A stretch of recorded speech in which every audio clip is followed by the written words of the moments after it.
أعوذ بالله من الشيطان الرجيم. بسم الله الرحمن الرحيم.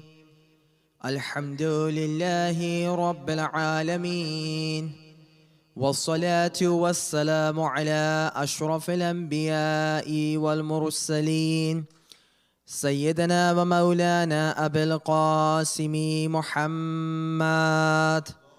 اللهم صل على محمد وآل محمد وعلى أهل بيته الطيبين الطاهرين المعصومين المظلومين الغر الميامين، ولعنة الدائمة الباقية على أعدائهم أجمعين من الآن إلى يوم الدين. أما بعد، فقد ورد في الزيارة الجامعة بأبي أنت وأمي ونفسي وأهلي ومالي، صدق مولانا أبو الحسن النقي عليه الصلاة والسلام. صلوات على محمد وآل محمد. اللهم صل على محمد وآل محمد وعجل فرجهم. السلام عليكم ورحمة الله وبركاته. We raise our hands and we give the wasila of Ahlul Bayt alayhimus salam. Allahumma bihaqqi Fatimata wa abiha wa ba'liha wa baniha. That, Ya Allah, we are raising our hands and we have so many hajats that we have related to this world and related to the hereafter. Oh Allah, we ask you to fulfill all of those hajats and the needs that we have. Ya Allah, that we had marhumeens and we had our loved ones that used to be part of this majlis, and unfortunately they are not with us anymore. Ya Allah, please forgive them because of your rahmah. Ya Allah, please hasten the dhuhur of Imam Sahibul Zaman. And Ya Allah, make us among his companions and make us among his supporters. And Ya Allah, when we leave this world, Ya Allah, please give us death in the state of Iman and the state of Wilaya. Bihaqqi Muhammad wa alihi al-tahirin. Salawat ala Muhammad wa ali Muhammad. Allahumma salli ala Muhammad wa ali Muhammad. One of the most fundamental topic when you are coming across about any imam is how would you term about any of your imam or any of your infallible that you have the ma'rifah or you have understanding of that imam. One of the questions that would come into our minds. Generally, when we go to the Sunday school, when we go to the Islamic schools, when we go to the madrasa, right? We are being taught a little bit about our imams, right? We are being told that he was born on this date, he was martyred on this date, he's buried at this place, and these were some of his descendants, these are some of his sayings, these were some of the incidents that took place. But generally the question that comes into my mind is that what is the difference between the ma'rifah, what is the difference between the understanding that we have of our imam and the knowledge and understanding of a historian? You know, it's not only the Shias that have written about the imams, it's also the non-Shias, even the non-Muslims that have written about our infallibles. If you want to know the basic understanding who Imam was, let's start with the first of Ahlul Bayt, Prophet Muhammad. Right, let's start with him. Allahumma salli ala Muhammad wa ali Muhammad. So Prophet was born when? 17th of Rabiul Awwal. He was martyred on 28th of Safar. Name of his father was Abdullah. Name of his mother was Amina. This knowledge is important? Yes, of course it is. We come to Amir al-Mu'mineen. Name of his father was Abu Talib. Name of his mother was Fatima bint Asad. Then we have him being born on 13th of Rajab, him being martyred on 21st. Is this good enough? Of course. We need to have basic understanding, but is this good enough? That's a question that we need to address. Sayyidah Fatima, name of his father being the Prophet, mother being Khadija, born when? 20th of Jumada al-Thani, martyred when? 3rd of Jumada al-Thani. Likewise, we go to Imam Hassan, we go to Imam Hussein. Both of them, their father was who? Amir al-Mu'mineen. Mother was Zahra. Imam Hassan was born on 15th of Ramadan, was martyred on 28th of Safar. Sayyid al-Shuhada was born on 3rd of Sha'ban, was martyred on 10th of Muharram. Imam Zainul Abidin, name of his father, as we know, Imam Hussein. Name of his mother, Imam Zainul Abidin, Shahzanan or Shairbanu, as we say this, right? When he was born, right? He was born in the month of Sha'ban, as the sum of the riwayah says, and he was martyred on 25th of Muharram. Likewise, we have for Imam Muhammad al-Baqir. Do we only need to know like who their mother was, who their father was, and this understanding or the ma'rifah that we have is good enough? Anyone, any historian, you go to any historian, Sibt ibn Jawzi was one of the historians. He has written a whole book called what? Tadhkiratul Khawas. Go and read this book, Tadhkiratul Khawas, translated into Urdu, originally in Arabic and also in Farsi too. He knows more about these basic details that I'm going through. Name of the mother of Imam Muhammad al-Baqir was what? Fatima. Name of the mother of Imam Sadiq was what? Farwa. Name of mother of Imam Qasim was what? Humayda. Imam Radhas, Taktum. Imam Jawad, Subayka. Imam Hadi, Samana. Imam Hassan al-Askari, Hudayth. Imam Sahib al-Zaman, Narjis. Right? Allahumma salli ala Muhammad wa ali Muhammad. So the knowledge that I'm sharing with you, is this a good enough knowledge that we need to have? We need to understand, we need to reflect upon the knowledge that we have of our Imams. Unfortunately, that's just a reality.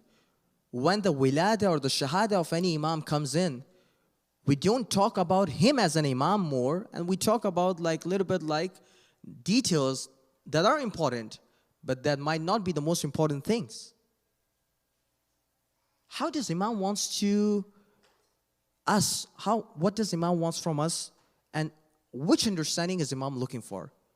You go to the hadith of Al-Kafi, and the famous hadith, go to Bihar and other books too. Man mata wa lam ya'rif imam zamanihi mata mi'tatan jahiliyyah. That anyone who dies and he wouldn't have the understanding of the Imam, the irfan of Imam, the knowledge of the Imam, it is if he has died, the death of ignorance, that of jahiliyyah. What is the knowledge or the irfan or the ma'rifah Imam is looking for? How would we be able to absolve ourselves and exclude ourselves from the death of ignorance? How can we do that? That's one of the questions that should come to the mind of every believer. And not only with this one hadith that I have talked about. Go to Basair. There's so many hadiths on this topic, Basair al-Darajat. Likewise, we have a beautiful book called Kamil al-Ziyarat. I would recommend every one of you, especially my youngsters, if they get a chance, download that. This book is in English too. And for the people that are sitting in, from our Urdu community, they can go and download it in Urdu too. And the book is originally in Arabic. Go through, see the hadiths that are being quoted about Imam Hussein alayhi salatu wassalam. One of the hadiths, this is beautiful. Man ata qabr al-Hussein. Man ata qabr al-Hussein. Arifan bihakkihi. Anyone who would visit the grave of Sayyid al-Shuhada, having the proper and intensive knowledge that the believer needs to have. كَتَبَ اللَّهُ فِي أَعْلَى عِلِّيِّينَ. Allah would give him the highest rank in the paradise. What is the irfan that we are talking about? What is the ma'rifah that we are talking about? Is this the ma'rifah, the basic ma'rifah that we need to have? He was born on this date, he was martyred in Karbala, he was born in Medina, and that's it. Is this the knowledge that we are looking for? Of course, a non-Shia would have this knowledge too. I quoted an example of Sibt ibn Jawzi. He has written a whole book on the lives of Imam called Tadhkiratul Khawas. Likewise, there is another scholar, Ibn Sabah al-Maliki. He has a whole book, Al-Fusul al-Muhamma. This book that you go through, he has written comprehensively about our Imams. Probably we would not have as much knowledge as he has written. We have another scholar from Ahl Sunnah. His name is what? Abdul Rahman ibn Jawzi. Abdul Rahman ibn Jawzi. Abul Faraj ibn Jawzi. He has a book too in which he has discussed about the lives of the Imam. Likewise, Ibn Hajar al-Makki. He has a book called As-Sawa'iq al-Muharriqa. One of the most anti-Shia book that you can probably come across. But within this book, even today when you go and when you see the edition, it's printed into 2 volumes. 2 volumes against the Shi'as of Amir al-Mu'mineen, against the Maktab of Ahlul Bayt. If you go through it, you will come across the histories of the Imams. If the basic knowledge or the historical knowledge of Imam was good enough, why didn't they become Shia? Why don't we respect them as we respect our Shia scholars? Yeah, we respect them as a human being. We respect them as someone, as a historian. But we don't respect them as you would respect a Shia alim, a Shia scholar. What is the difference? So today, inshallah, with the barakah of this majlis, and with the barakah of Imam Hadi alayhi salatu wasalam, I would want to go into this topic in a little bit more detail. And inshallah, with this, I want to give a really basic introduction about the types of the ziyarats that we have. So when we go through the ziyarah, like mashallah, on Thursday night, what are you reading? Ziyaratul Warith. Assalamu alaikum ya Aba Abdullah, assalamu alaikum ya Rasulullah, assalamu alaikum wa rahmatullahi wa barakatuh. Assalamu alaikum ya Waritha Adama, sifatillah. Assalamu alaikum ya Waritha Nuhin Nabiyillah, Ziyaratul Warith, you read. Likewise, we have Ziyaratul Arba'een, we have Ziyaratul Ashur, we have different kinds of ziyarah that we have. So some of these ziyarahs that are being quoted to us, they have come through inauthentic chain. But does that mean that we should not read it? Of course, we have to read it. Why? Because the madhamin, or because of the content of the ziyarahs are so beautiful and are so authentic that the scholars say even if the chain is not authentic, you can still read it through the niyat of the rija. It's completely fine. There is no problem reading it. Likewise, Du'ai Kumail, if you go through the chain of the Du'ai Kumail, perhaps the chain of the Du'ai Kumail might not be the most authentic chain.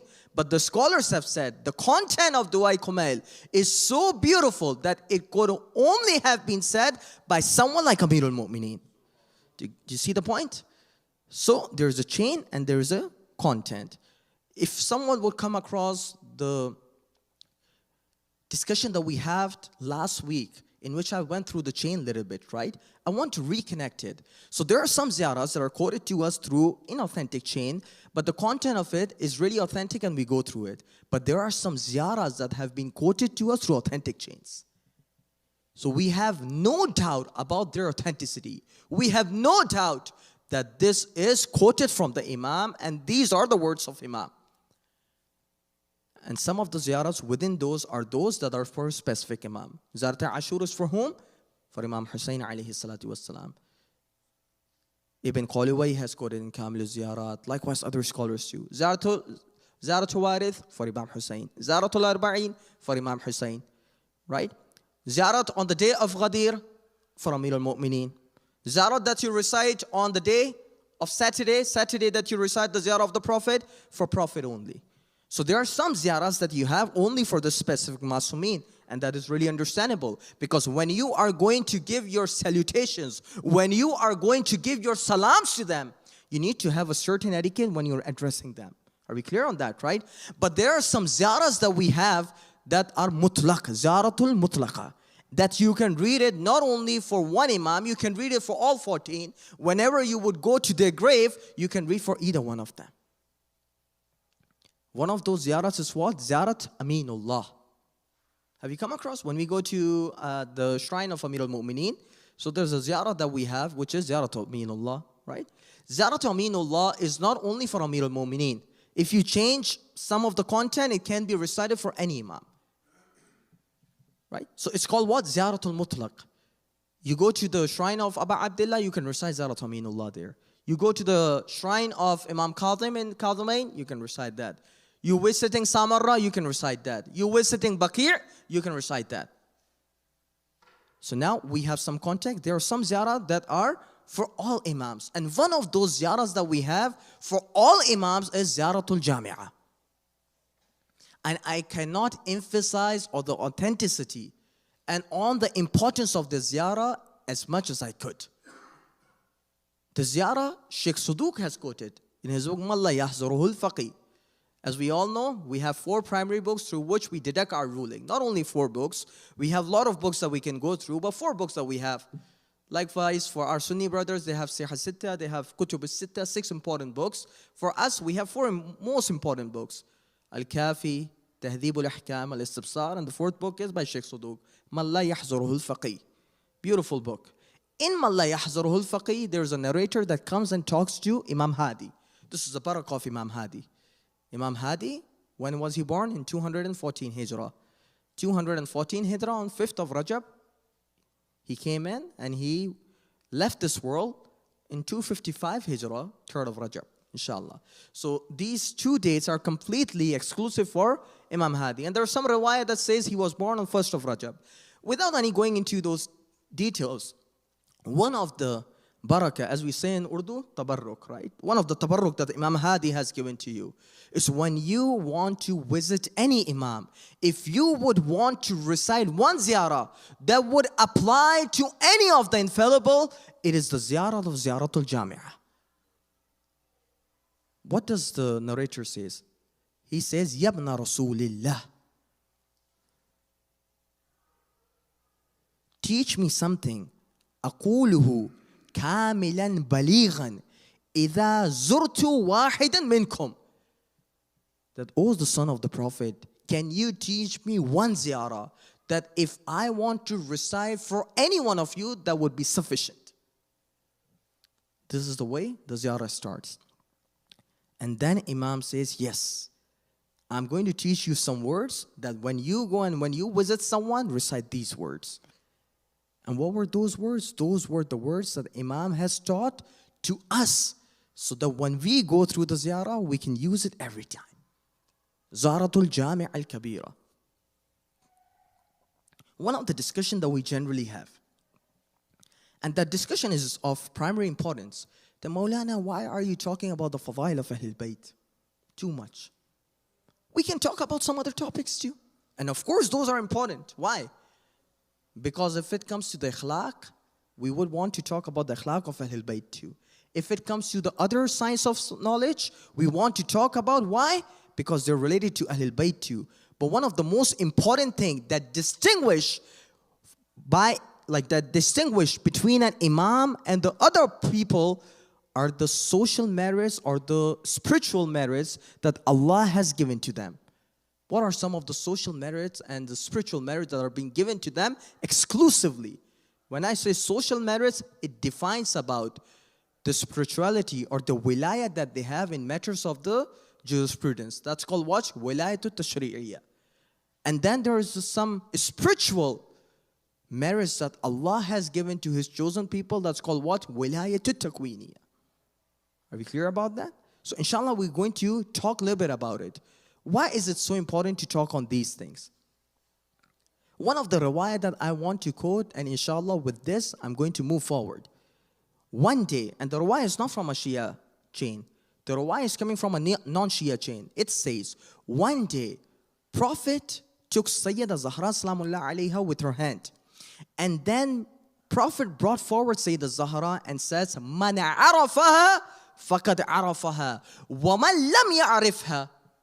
If anyone knows about Zahra, it's good that they know about her. If anyone doesn't know about her, فَإِنَّهَا بِنْتُ مُحَمَّدٍ.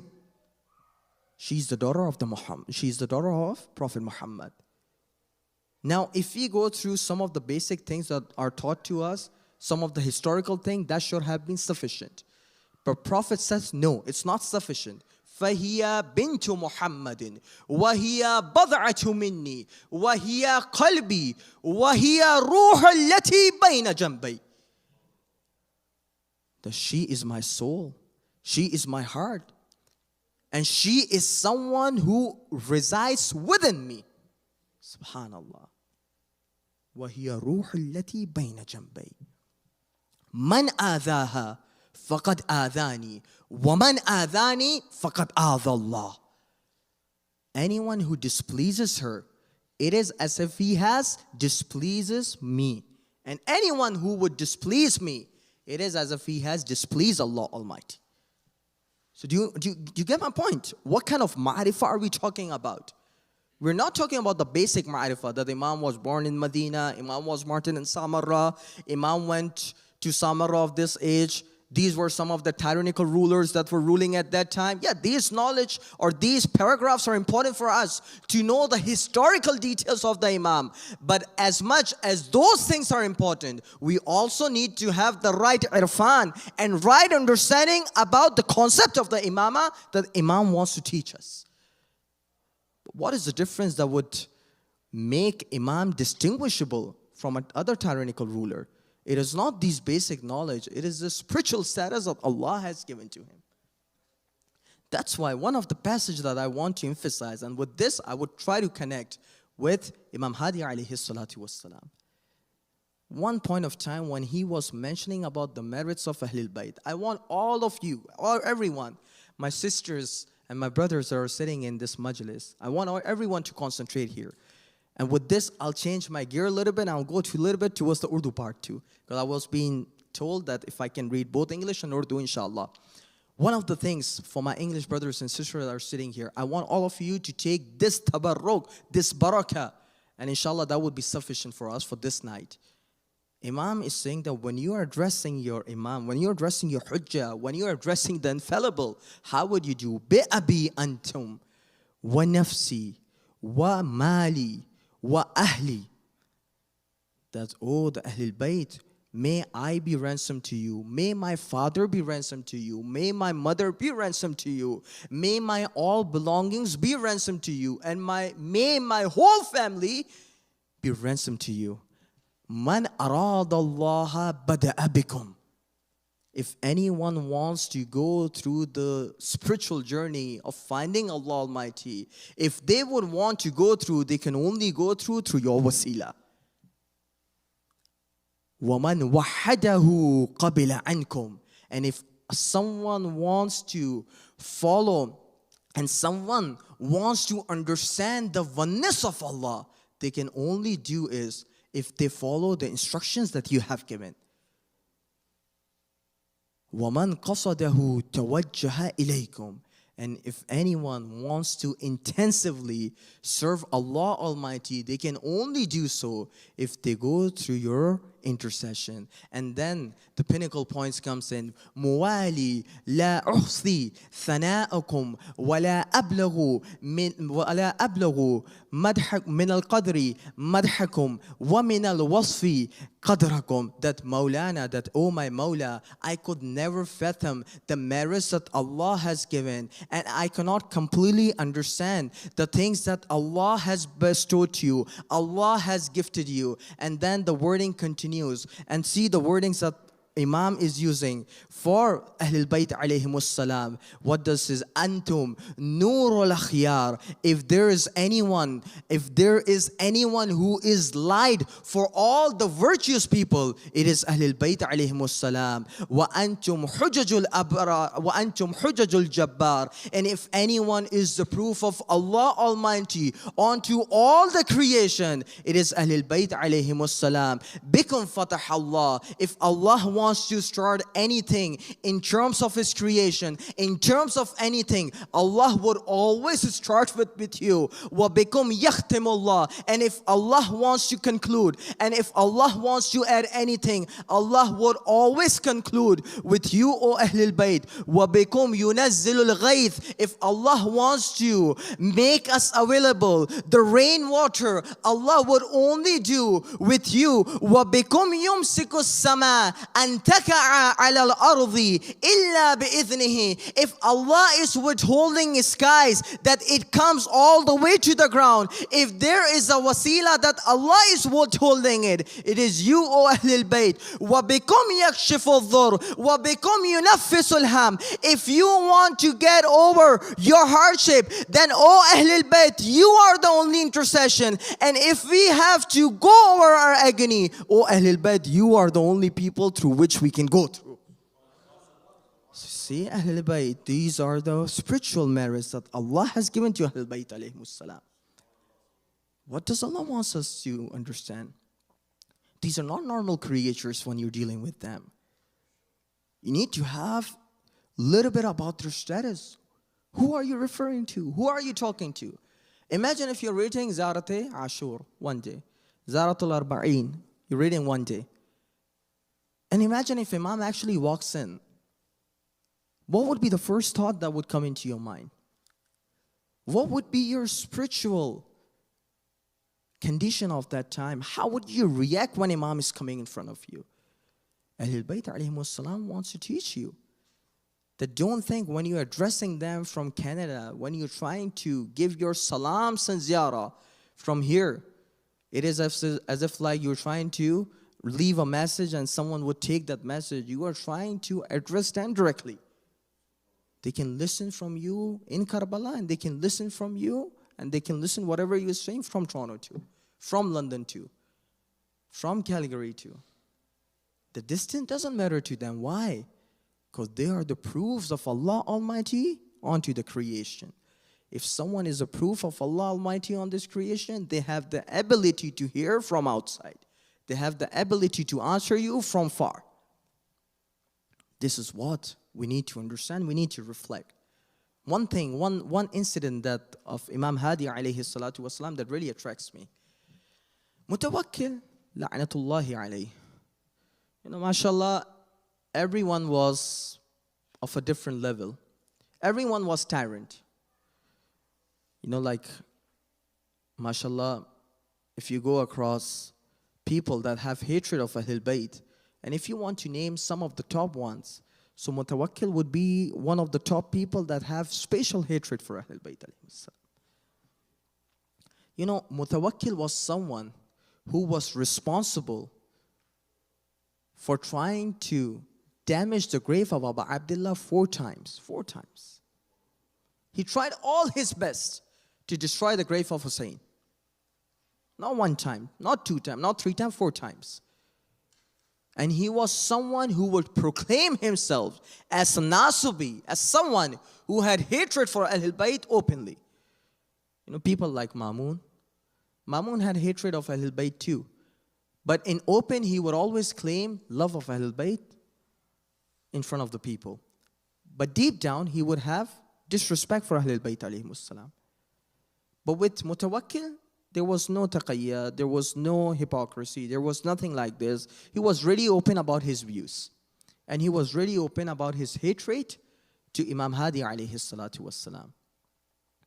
And one of the incidents that really catches my eye was Imam Hadi alayhi salatu wassalam used to live in Medina. Inshallah, I'm going to mention a little bit about it more in the Masaib part, on the Musibah part. He was living in Medina. The governor of Medina wrote a letter to Mutawakkil. Where was Mutawakkil? In Surah Manra or Samarra, as we call it, or Askar. So these were 3 names that were given to the city of Samarra. We call it Samarra now, but in old days, there were 2 or 3 ways of saying it. So Mutawakkil was residing in Samarra, and Imam Hadi was where? In Medina. So governor of Medina wrote a letter to Imam Hadi, to Mutawakkil, saying that if you want to kill someone, then you should kill Ali ibn Muhammad Al-Hadi. Because he is proclaiming imama for himself. He is proclaiming leadership for himself. So if you want to kill someone, it is Imam Hadi that you should kill. And then Mutawakkil, obviously for political reasons, could not kill Imam Hadi openly. So he had one of his deputy. His name was what? Yahya bin Harthama. If you don't remember, it's completely fine. Yahya bin Harthama, one of his really favorite, someone who was really reliable in the eyes of Mutawakkil, he dispatched Yahya bin Harthama and asked him to bring Imam Hadi. So when Imam Hadi alayhi salatu wassalam was being brought, Mutawakkil said that, Mawla, I want to give you the respect. I want you to be near me. So I can give you the respect, I can be close to you, and I can have good understanding and good relationship with you. But when Imam actually came to Samarra, he came at the night. At the night time he came in. And he wanted to go and meet Mutawakkil, but Mutawakkil said, I'm not meeting you. Not meeting you. Imam was being disrespected. For few days, Mutawakkil didn't want to meet Imam. And Imam had to go and take refuge at a place called what? Khan Su'alik. My Arab brothers, inshallah, if they can understand what the word Su'luk means. Su'luk, the Jama' is what? Su'alik.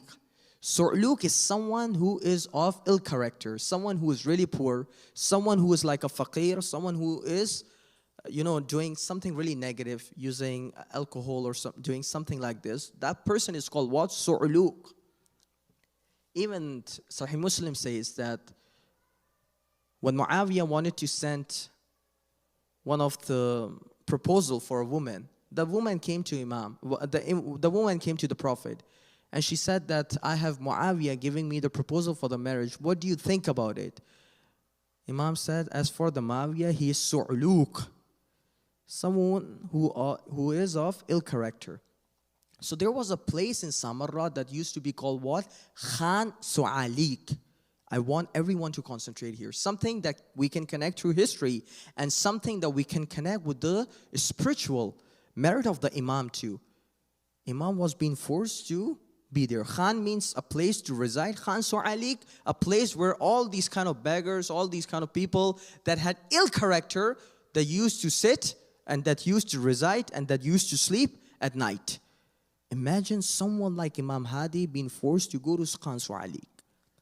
One of the Shia, whose name was Salih bin Sa'id, he says, دخلت على أبي الحسن يوم وروده, that I came to meet Imam Hadi the day or the night he came in. And when I saw him, I said, جعلت فداك مولاي, may I be ransomed to you.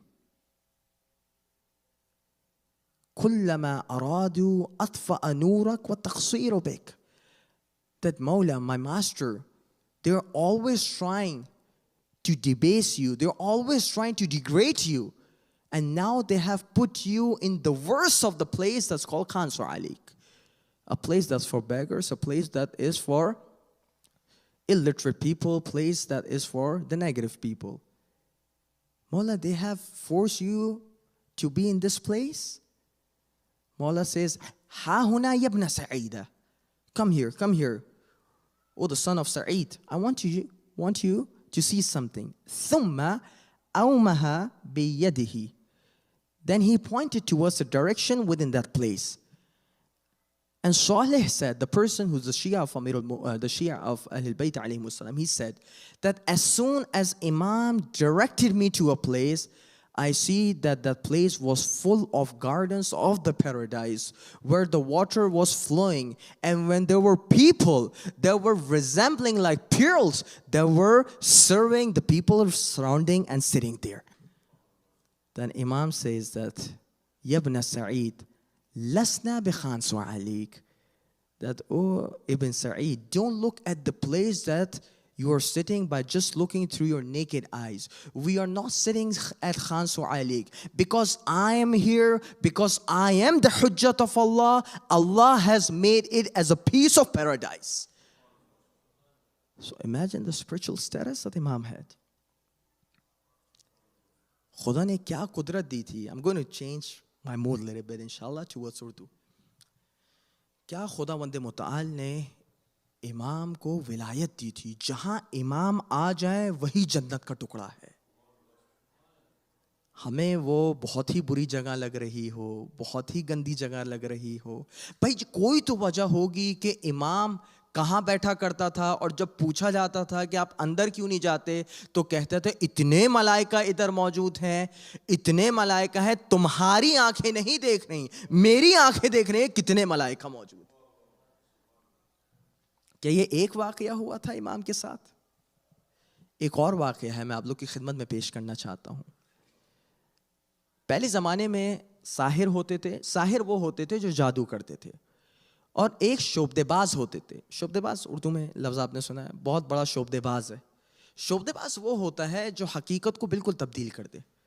आपको लग रहा होगा ये कुछ है, जबकि हकीकत में वो कुछ और होता है. यानी वो आँखों से जो खेलते हैं, ये शोबदेबाजी होती है.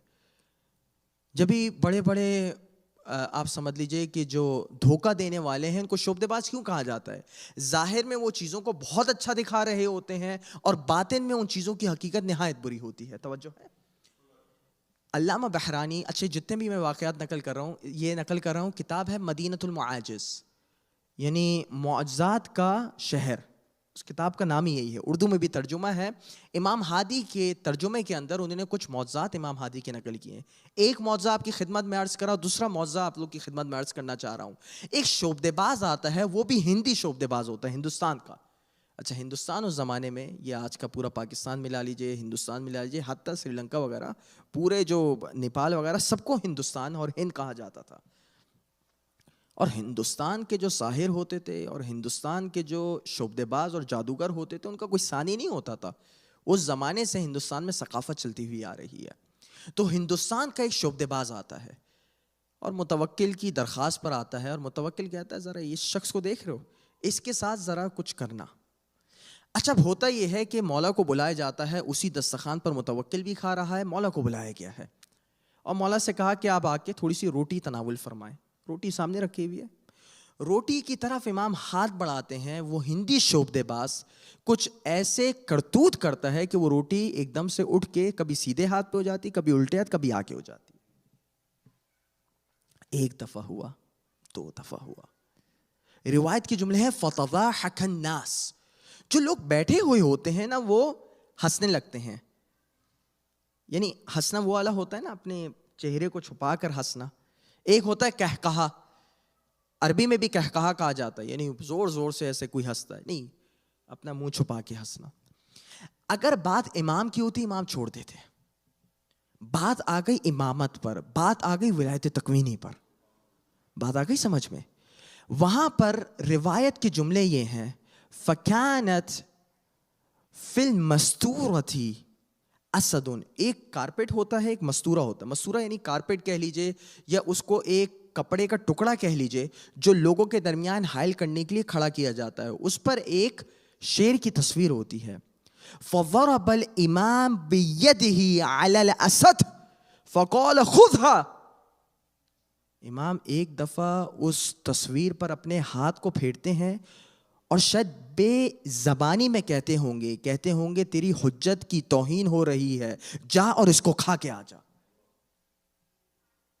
فَوَثَبَتْ تِلْكَ صُورَتِي مِنَ الْمَسْتُورَةِ فَإِبْتَلَعَتْ الرَّجُلُ فَعَادَتْ إِلَى الْمَسْتُورَةِ كَمَا كَانَتْ.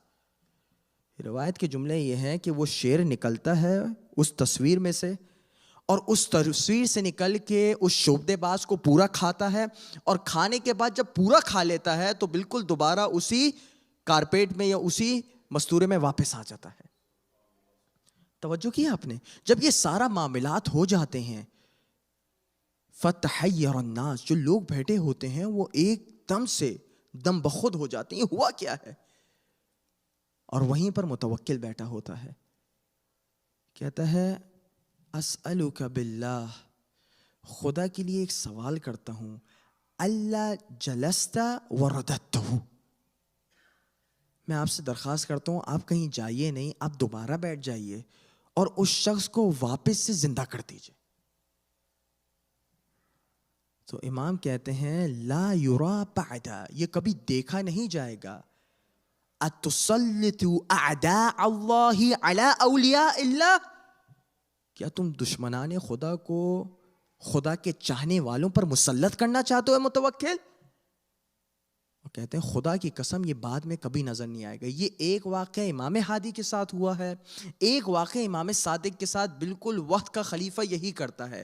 جب ایک دفعہ وہ شخص کو کھا لیا جاتا ہے اور وہ کہتا ہے اے امام اس کو واپس تشریف فرما کر دیجئے, واپس زندہ کر دیں, تو امام وہ مشہور جواب دیتے ہیں, کہتے ہیں کہ اگر موسیٰ کا عصا ان سانپوں کو واپس کر دیتا جب موسیٰ نے اس عصا کو پھینکا تھا, تو میں بھی اگر اس وقت موسیٰ کا عصا واپس کر دیتا تو میں بھی اپنی ولایت تکوینی کا استعمال کر کے اس شخص کو دوبارہ زندہ کر دیتا. توجہ ہے, توجہ ہے, یہ ولایت ہے امام کی. میں چاہتا ہوں میرا مجمع سمجھنے کی کوشش کرے, جب آپ زیارت پڑھتے ہیں تو کس کی زیارت پڑھ رہے ہیں؟ کہ کسی عام بندے کی زیارت پڑھی جا رہی ہوتی ہے یا امام کی پڑھی جا رہی ہوتی ہے جس کو خداوند متعال نے تکوین پر ولایت دی ہے, کائنات پر ولایت دی ہے. جتنا آپ کا تصور عالم ہے وہاں پر امام کی ولایت موجود ہے, وہاں پر امام کے فضائل موجود ہیں. جاننا چاہتے ہیں ایک دفعہ متوکل نے, بس آخری چیز اور انشاءاللہ پھر مصاحب سے اپنے آپ کو متصل کروں گا. میں جانتا ہوں میں نے اپنا 40 منٹ کا مجھ سے کہا گیا تھا, میں 40 منٹ تو ادھر ہی ہو گئے, 5-10 منٹ آپ لوگ کے لوں گا انشاءاللہ. ایک دفعہ کا واقعہ اور بس انشاءاللہ اس پر آخری اپنی تمام کرتے ہیں.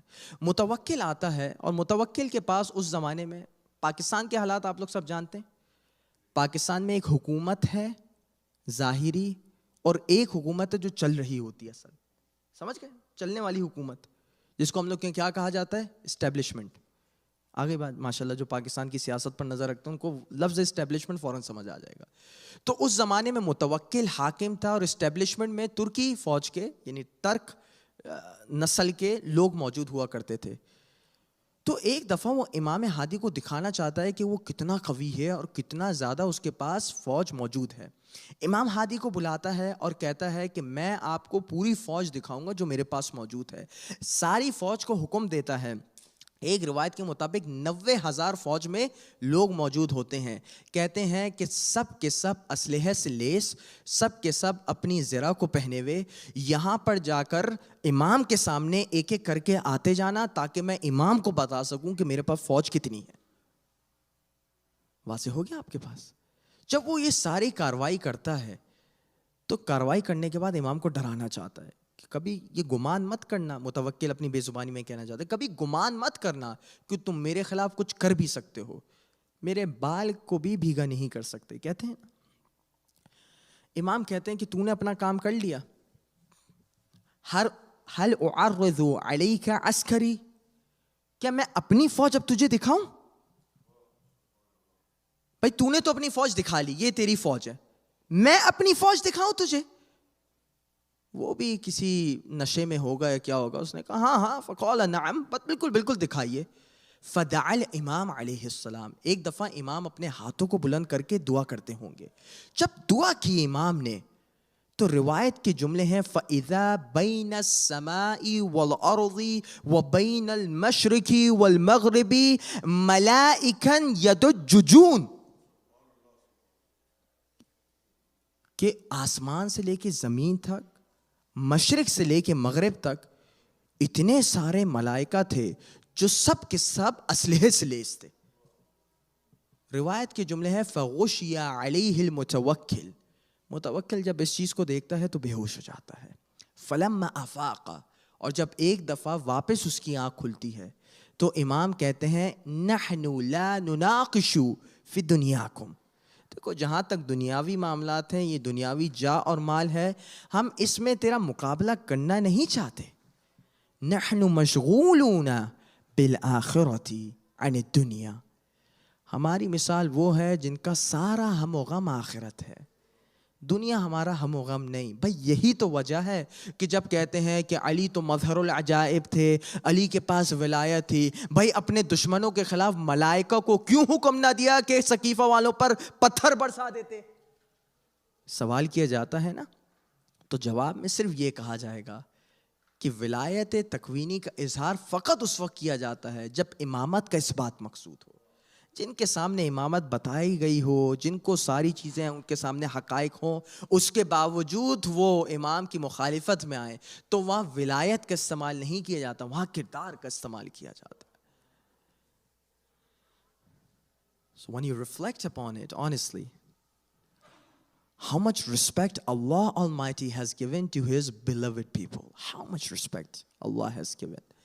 But when you come across the history, when you think about what actually happened with Imam alayhi salam, my heart goes. When Imam alayhi salatu was salam was being forced to come from Samarra, he was sitting in his house, and Mutawakkil, he asked his commanders to go and attack the house of Imam. And a time came in that the Imam was worshipping Allah Almighty. Imam was praying. Imam was in the state of salah.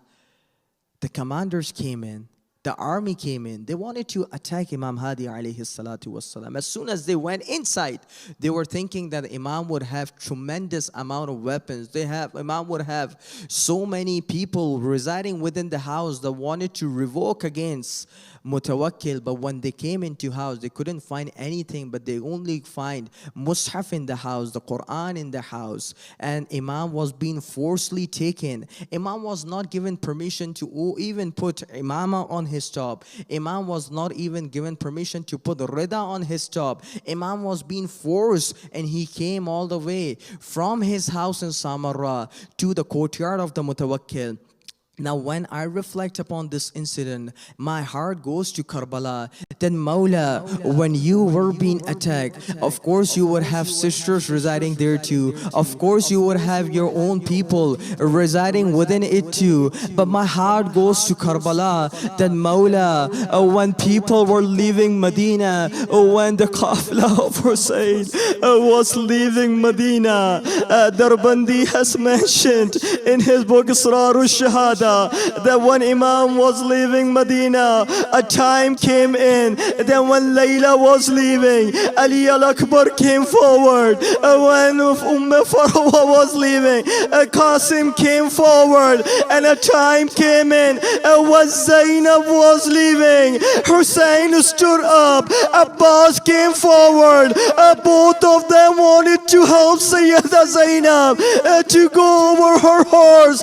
But my mind goes to Karbala on the night of Ashura, after the Ahlul Bayt alayhimus salam were massacred, when the tents of the Ismatu Taharat Ahlul Bayt were being attacked.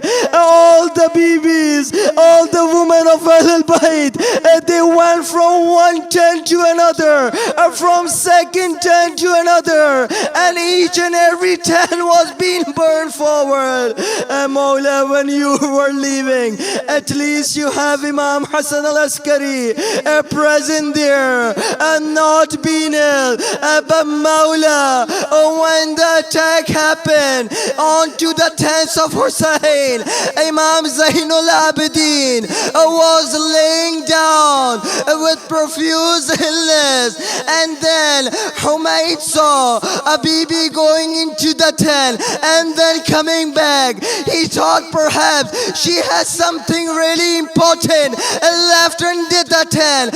But when he saw Zainab bringing Zainul Abidin from the fires of the tent, Mawla, I understand you were being looked and you were being harmed like this.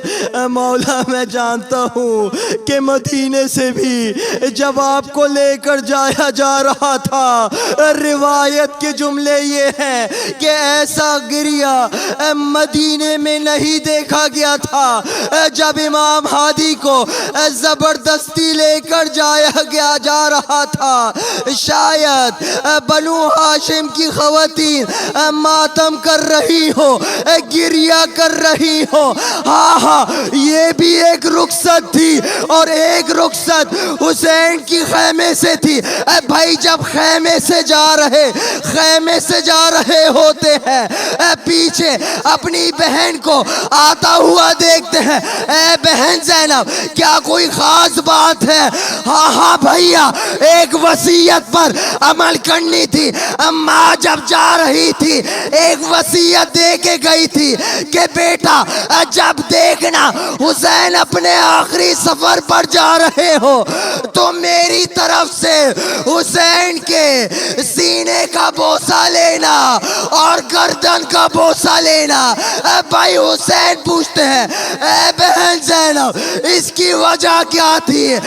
बताती है कि मेरी माँ ने मुझसे कहा था ये वही मकाम है, ये सीने का मकाम वही मकाम है जहाँ पर घोड़े दौड़ेंगे, और हाँ ये गर्दन का मकाम वही मकाम है कि शिमर इमाम हुसैन के सीने पे सवार होगा और 12 ज़रबे.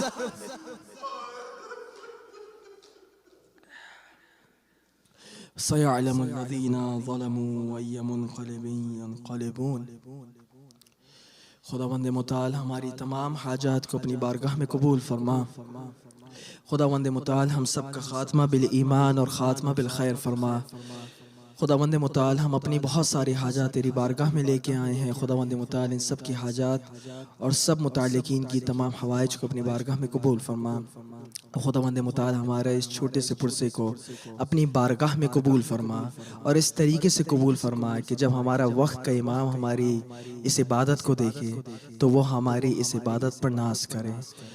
صلوات علی محمد و آل محمد.